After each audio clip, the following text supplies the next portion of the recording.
ঠিক আছে, তাহলে এবার চলো এরকম আরো শোনো। নন মেটালিক অক্সাইড, নন মেটালিক অক্সাইড যেমন ধরো আরেকটা নন মেটালের অক্সাইডের এক্সাম্পল দাও তো দেখি। হ্যাঁ, যে কোনো একটা নন মেটাল অক্সাইডের এক্সাম্পল দাও দেখি। কার্বনের যেরকম কার্বন ডাই অক্সাইড একটা নন মেটালিক অক্সাইড, এরকম আরেকটা বলতে পারবা? Sulphur, sulphur die oxide. বলো তো সালফার ডাই অক্সাইড এটাও নন মেটালিক অক্সাইড, এটাও অ্যাসিডিক ইন নেচার। বলো তো এ কি অ্যাসিড বানাবে?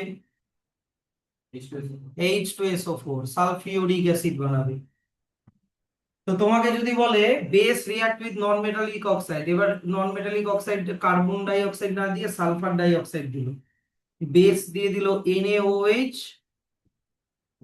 আর CO2 না দিয়ে বইতে কি আছে NaOH, না তো বইতে কি আছে calcium hydroxide CaOH, CaOH whole two plus তোমাকে এখানে দিল সালফার ডাই অক্সাইড। বলো তো এবার কি করে তুমি সল্ট আর ওয়াটার বানাবা? একটু আইডিয়া লাগাতে হবে, একটু আইডিয়া। তোমাকে এখানে বানাতে হবে কিচ্ছু না, calcium sulphate CaSO4 plus H2O, calcium sulphate CaSO4। হুম, ওটা এরকম আইডিয়া করে এখন এগুলো শেখানো যাবে না, এখানকার হুম। হ্যাঁ, মুখস্থ না, আমি জাস্ট এটা একটা এক্সাম্পল দিলাম। এটা মুখস্থ করতে হবে না, বইতে যেটা আছে শুধু ওটাই মুখস্থ করো, একটাই আছে বইতে নন মেটালিক অক্সাইড, শুধু কার্বন ডাই অক্সাইড আছে, তুমি এটাই মুখস্থ করো। যাও। জলের পিউরিফায়ার হয়। হ্যাঁ, এবার চলে আসো। এটা কিন্তু এই যে এই জায়গাটা কিন্তু অবশ্যই মনে রেখো। দাঁড়াও, দেরি হচ্ছে। নন মেটাল অক্সাইডস আর অ্যাসিডিক ইন নেচার, এটা কিন্তু লাগবেই। যেমন কার্বন ডাই অক্সাইড হচ্ছে এখানে অ্যাসিডিক ইন নেচার হয়ে গেল, কারণ এটা বেসের সাথে রিঅ্যাক্ট করে সল্ট আর ওয়াটার বানাচ্ছে। নেক্সট এবার চলে আসা হচ্ছে ইউজেস অফ বেস। বেস দিয়ে আমরা কি কি বানাই, তাড়াতাড়ি এগুলো সালটাও। বেস দিয়ে যেমন সোডিয়াম হাইড্রোক্সাইড দিয়ে soap, paper, synthetic fibre rayon বানাই। ক্যালসিয়াম হাইড্রোক্সাইড দিয়ে আমরা ব্লিচিং পাউডার বানাই। ম্যাগনেসিয়াম হাইড্রোক্সাইড দিয়ে আমরা অ্যান্টাসিড, মানে পেটে অ্যাসিডিটি হলে, ইনডাইজেশন হলে আমরা ম্যাগনেসিয়াম হাইড্রোক্সাইডের সলিউশন খাই, যেটাকে মিল্ক অফ ম্যাগনেসিয়া বলে, পড়াবো। সোডিয়াম কার্বনেট দিয়ে আমরা ওয়াশিং সোডা বানাই। তারপরে হচ্ছে সোডিয়াম হাইড্রোজেন কার্বনেট, এটা দিয়ে বেকিং সোডা বানাই। এগুলোর ইউজ গুলা পড়বা, ঠিক আছে? তো আলাদাই জগৎ আছে। এবার চলে আসা হচ্ছে strength of acid and base. Strength of acid and base, এবার একটা জিনিস দেখো তো, একটু বুদ্ধি খাটায় আমাকে কয়েকটা কোশ্চেনের অ্যান্সার দাও তো। আমি বেশি কঠিন কোশ্চেন করব না। ধরে নাও দুটা বিকার আছে, ঠিক? দুটা বিকারের মধ্যেই জল আছে। পানিটা পড়তেছে না কেন? আচ্ছা।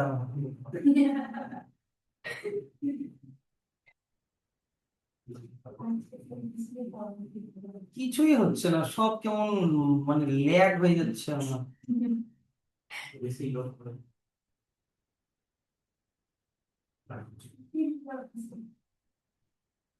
না না, অত সহজে আমি হার মানবই না। জীবনের যতই বাধা বিপত্তি আসুক।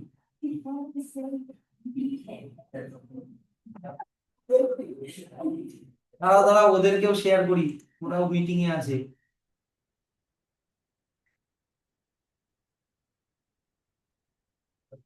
উইন্ডো,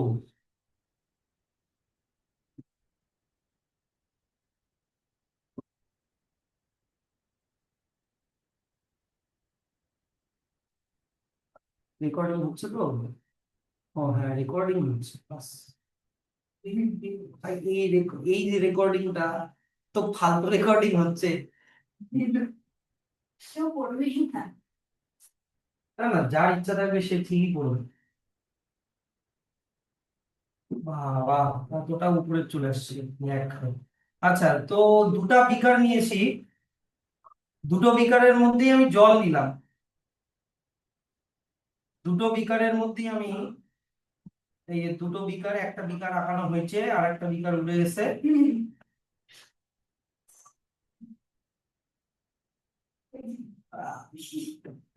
এটা হচ্ছে আর একটা বিকার, এর মধ্যেও আমি জল নিলাম H2O, এটার মধ্যেও জল নিলাম H2O। এবার করলাম কি, একটাতে না আমি অ্যাসিড দিলাম, ধরো নাও আমি দিলাম HCl, একটাতে আমি বেস দিলাম, ধরে নাও NaOH। জানো,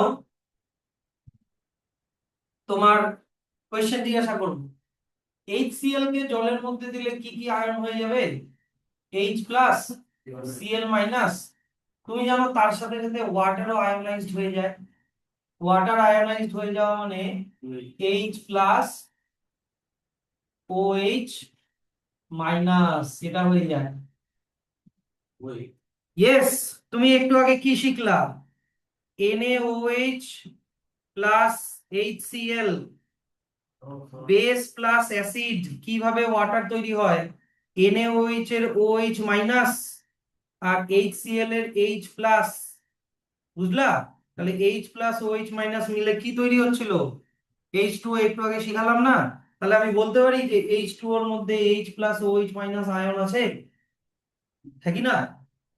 আর এই দিক থেকে NaOH, Na plus OH minus, একই সাথে ওয়াটারও আয়োনাইজড হয়, কি হবে?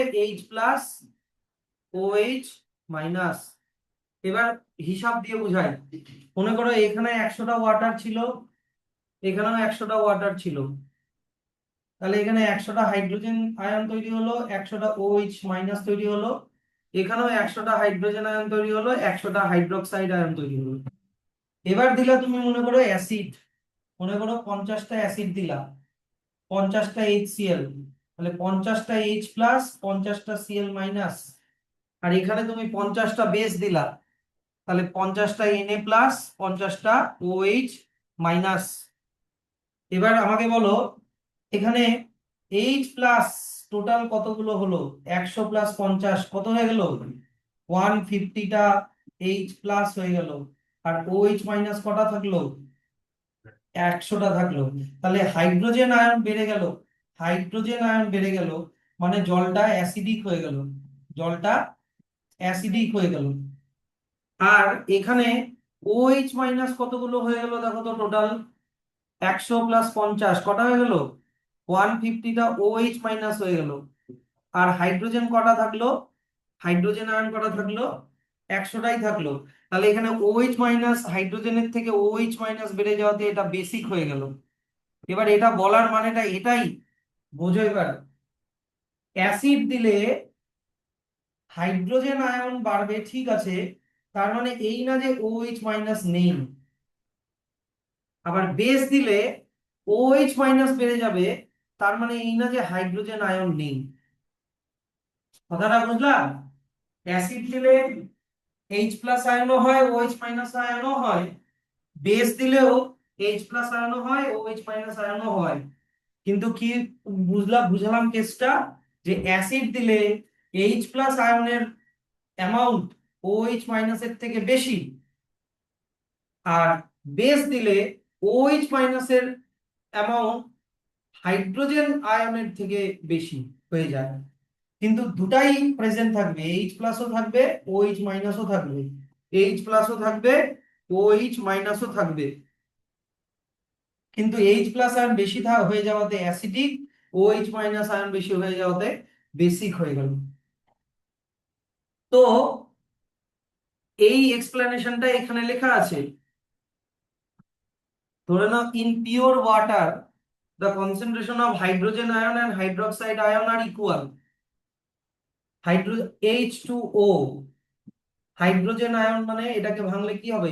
H plus OH minus, hydrogen ion, hydroxide ion.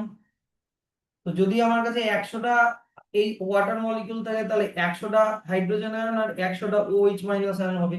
তাই বলেছে ইকুয়াল, পিওর ওয়াটারের মধ্যে, পিওর ওয়াটারের মধ্যে। কিন্তু যদি 1 নাম্বার কেস, যদি আমি অ্যাসিড দেই, তার মানে এই না যে OH মাইনাস আয়ন থাকবে না, থাকবে, কিন্তু কিসের আয়ন বেড়ে যাবে? মোর হাইড্রোজেন আয়ন, ওটা বেড়ে যাবে। Hydrogen ion in water in will increase. আর তোমার ইয়েটা হয়ে যাবে অ্যাসিডিক ইন নেচার, এত অব্দি মার্ক করবা। তা এই যে এখানে একটা কথা লেখা আছে যে even the acidic solution contain hydroxide ion, মানে ও অ্যাসিডিক এর মধ্যে OH মাইনাস থাকে, কিন্তু সেটা কম থাকবে। এখান থেকে এত অব্দি। আর বেস দিলে, বেস দিলে কোন আয়ন বেড়ে যাবে? বল বল বল। OH মাইনাস, হাইড্রোক্সাইড আয়ন বেড়ে যাবে। এই যে হাইড্রোক্সাইড আয়ন ইনক্রিজেস, সেই জন্য ওটা বেসিক হয়ে যাবে। তার মানে এই না যে এই যে ইভেন থেকে আবার লিখে দেখো, লেখা আছে যে বেস দিলে যে হাইড্রোজেন আয়ন থাকবে না তা না, থাকবে, কিন্তু সেটা হাইড্রোক্সাইড আয়নের থেকে কম থাকবে। বলো। So any concept of weak acid and strong acid, weak base and strong acid, খানিকটা, খানিকটা। তো এবার ব্যাপারটা হচ্ছে যে 1990-তে সোরেনসন বলে একজন সায়েন্টিস্ট ছিল। সোরেনসন হচ্ছে একটা ডিভাইস আবিষ্কার করেন যেটার নাম হচ্ছে pH scale. PH, P small P capital H. P মানে হচ্ছে পোটেন্স, এই যে দেখো লেখা আছে পোটেন্স, যার মানে হচ্ছে পাওয়ার। আর এইচ মানে হচ্ছে হাইড্রোজেন, এইচ মানে হাইড্রোজেন আয়ন। তার মানে ও এমন একটা ডিভাইস আবিষ্কার করলো যেটা হাইড্রোজেন আয়নের কনসেন্ট্রেশনটাকে মাপতে পারবে, হাইড্রোজেন আয়নের কনসেন্ট্রেশনটাকে মাপতে পারবে। মন দিয়ে শুনবা। তোমার কাছে দুটা জিনিস আছে, একটা অ্যাসিড আছে, একটা বেস আছে। অ্যাসিডের মধ্যে কোন আয়ন থাকে? Hydrogen ion. বেসের মধ্যে কোন আয়ন থাকে? OH minus ion. কিন্তু পিএইচ স্কেল শুধুমাত্র হাইড্রোজেনের কনসেন্ট্রেশনকেই মাপতে পারে, OH এর কনসেন্ট্রেশন কেউ মাপতে পারে না, বোঝো কিন্তু। পোটেন্স হাইড্রোজেন মানে ও হাইড্রোজেনের পাওয়ারকে মাপতে পারে শুধু। তার মানে হাইড্রোজেন বেশি হলে অ্যাসিডিক, আর হাইড্রোজেন কম হলে বেসিক। হাইড্রোজেন কম মানে OH বেশি, ওই কনসেপ্টে ভাবতে হবে জিনিসটা। তো এই পিএইচ স্কেলটা তোমার হচ্ছে এখান থেকে জিরো থেকে, হ্যাঁ জিরো থেকে মোটামুটি হচ্ছে তোমার কত অব্দি রেঞ্জ করে, কত অব্দি? হ্যাঁ 14 অব্দি রেঞ্জ করে, জিরো থেকে 14 অব্দি রেঞ্জ করে। মাঝখানে থাকবে হচ্ছে 7। এবার 7 মানে হচ্ছে তোমার নিউট্রাল। 7 মানে কি? নিউট্রাল, সরি, মানে না অ্যাসিডিক না বেসিক। 7 মানে নিউট্রাল। 7 থেকে যত নিচের দিকে যাবা তত অ্যাসিডিক, আর 7 থেকে যত উপরের দিকে যাবা তত বেসিক। হ্যাঁ পিওর ওয়াটার, অ্যালকোহল, এগুলো সব সল্ট সলিউশন, গ্লুকোজ সলিউশন, এগুলো সব নিউট্রাল। হ্যাঁ এবার বোঝো জিনিসটা। অ্যাসিড মানে কোন আয়নের পাওয়ার বেশি? হাইড্রোজেন আয়নের পাওয়ার বেশি, মানে যত জিরোর দিকে যাবা তত হাইড্রোজেনের অ্যামাউন্ট বাড়বে, হাইড্রোজেন আয়নের অ্যামাউন্ট বাড়বে। তো এটা হচ্ছে জিরো, তারপরে 1 2 3 4 5 6, 1 2 3 4 5 6, আর এদিকে 7 8 9 10 11 12 13 14, 8 9 10 11 12 13 14। এবার আমি যদি তোমাকে জিজ্ঞাসা করি যে 6 6 এটা অ্যাসিডিক না বেসিক? 6 অ্যাসিড। আচ্ছা 1 এটা অ্যাসিড না বেসিক? অ্যাসিড, দুটাই অ্যাসিড। এবার তোমাকে যদি জিজ্ঞাসা করি কোনটা বেশি অ্যাসিডিক, হয় না 1? 1। তার মানে কেন? তত মোর মোর কি হাইড্রোজেন আয়ন। আর উইথ রেসপেক্ট টু 1, 6 এর মধ্যে লেস হাইড্রোজেন আয়ন। দুটোই অ্যাসিডের রেঞ্জের মধ্যেই পড়বে, ঠিক, কিন্তু তারও তারও আবার ক্যাটাগরি আছে। 0 থেকে 3 পর্যন্ত আমি বলবো স্ট্রং অ্যাসিড, স্ট্রং অ্যাসিডকে জলে দিলে কোন আয়ন বেশি থাকবে? এই যে দেখো মোর হাইড্রোজেন আয়ন, বুঝলা? আর 4, 5, 6 এটাকে আমি কনসিডার করব কি বলতো, উইক অ্যাসিড। উইক অ্যাসিড জলের মধ্যে দিলে পার্শিয়ালি আয়োনাইজড হয়ে লেস হাইড্রোজেন আয়ন তৈরি করবে, বুঝলা কথাটা? যেমন HCl, HCl হচ্ছে তোমার HCl এর পিএইচ হচ্ছে মোটামুটি 1 বা 0.1 এর মাঝখানে, খুবই স্ট্রং অ্যাসিড।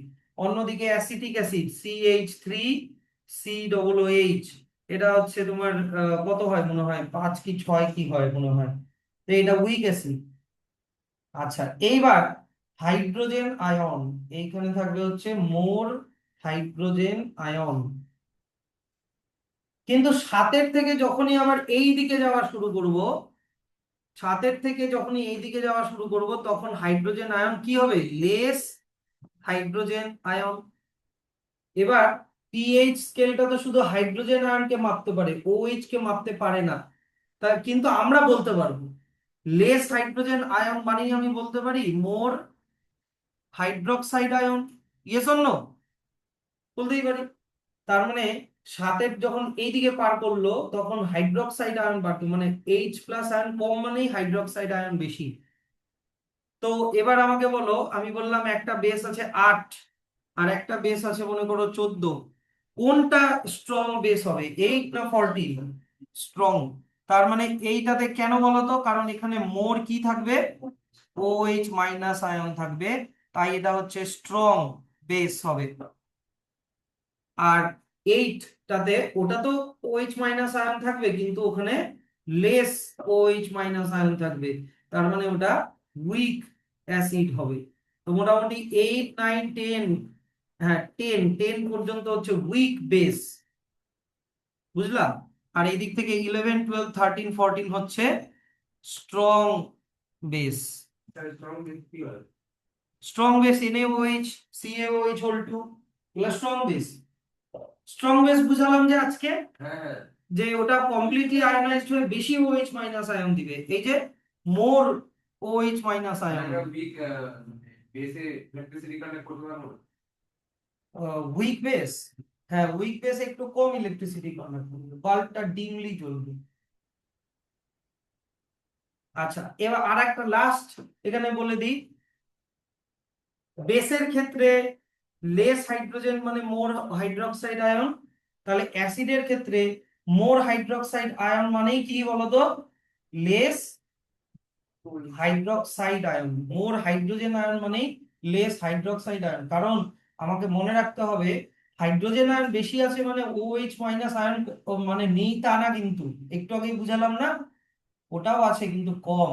আর hydrogen ion, sorry, OH- ion বেশি আছে মানে যে হাইড্রোজেন আয়ন কম তা না, কিন্তু ওটাও আছে কিন্তু কম। তো দুটা দিক দিয়েই মনে রাখবা।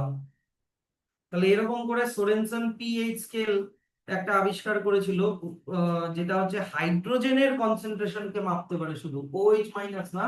OH- টা আমরা ইনডাইরেক্টলি বলতে পারি, এই যে এখান থেকে এত অবধি, এগুলোকে মার্কিং করো। তাহলে নিউট্রাল সাবস্টেন্সের পিএইচ কত, 7। এক্সাম্পল হচ্ছে তোমার পিওর ওয়াটার, তারপরে হচ্ছে আর আর দেওয়া নাই, অ্যালকোহল হবে, এগুলো। আচ্ছা, তারপরে কত হলে অ্যাসিডিক হয় বলো, লেস দেন 7 হলে অ্যাসিডিক হয়, লেস দেন 7 হলে অ্যাসিডিক হয়। এবার কত থেকে কত স্ট্রং অ্যাসিড, এই যে এখান থেকে মার্ক করো, 0, 1, 2, 3 হলে স্ট্রং অ্যাসিড, আর কত হলে উইক অ্যাসিড, 4, 5, 6 হলে week acid. Lower the pH stronger the acid, যত কম পিএইচ তত বেশি অ্যাসিড। আচ্ছা, তারপরে চলে আসো বেস, কত রেঞ্জের মধ্যে হলে বেস হবে, 7 থেকে বেশি হলে, মোর দ্যান 7, মোর দ্যান 7, তো কত থেকে কত হলে উইক বেস, এই যে 8, 9 and 10 হলে উইক বেস, আর কত থেকে কত হলে স্ট্রং বেস, 11, 12, 13 and 14 হলে strong base. Higher the pH, যত পিএইচ বেশি হবে, stronger the base for alkaline. হয়েছে?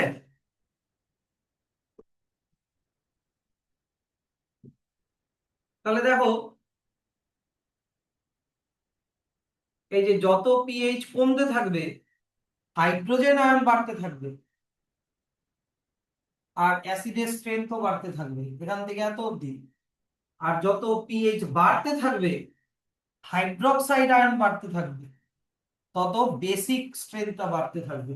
Strength of base also goes increasing.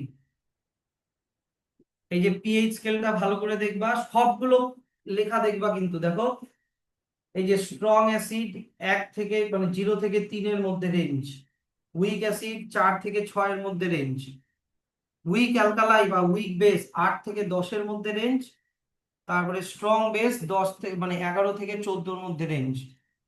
এবার এটাও দেখে নাও, যত এই দিকে আসছে এই দিকে হাইড্রোজেন আয়ন বাড়ছে হাইড্রোক্সাইড আয়ন কমছে, আর যত এই দিকে যাচ্ছে এই দিকে হাইড্রোজেন আয়ন কমছে হাইড্রোক্সাইড আয়ন বাড়ছে। তাহলে এবার আমরা এখানে এবার কি শিখবো, এখানে হচ্ছে কতগুলো জিনিস দেওয়া আছে তাদের পিএইচ দেওয়া আছে, এই চারটা একটু মুখস্থ করার চেষ্টা করো। আচ্ছা স্যার বিএস তো বের করার পিএইচ স্কেল আছে তো, তুমি খাও কোন একটা সলিউশনের মধ্যে ডুবালা তুমি পিএইচ দেখিয়ে দিবে।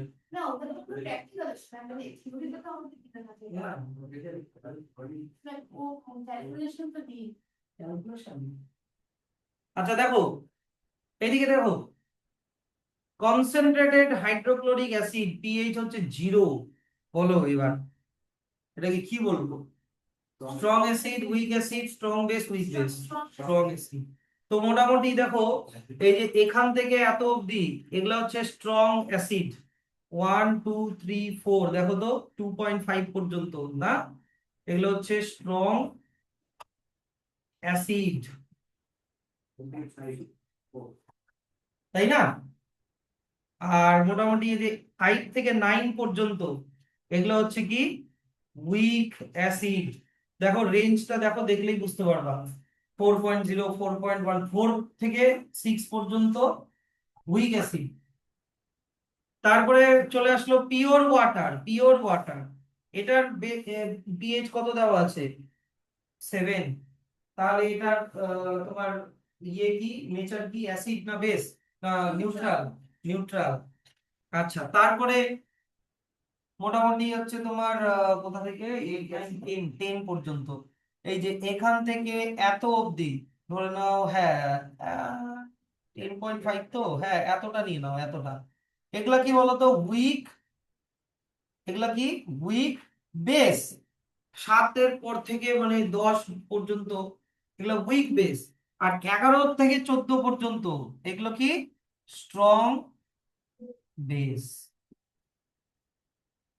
হলো, এত অবধি পড়া দেওয়া থাকলো। হুম চল। স্যার 10.5 যেটা আছে মিল্ক অফ ম্যাগনেসিয়াম হুম কি উইক বেসের মধ্যে রেখেছি আমরা। স্যার 10.5 তো মানে অ্যাভারেজ 11 থেকে স্ট্রং বেস ধরবে, হ্যাঁ 11 থেকে স্ট্রং বেস ধরবে।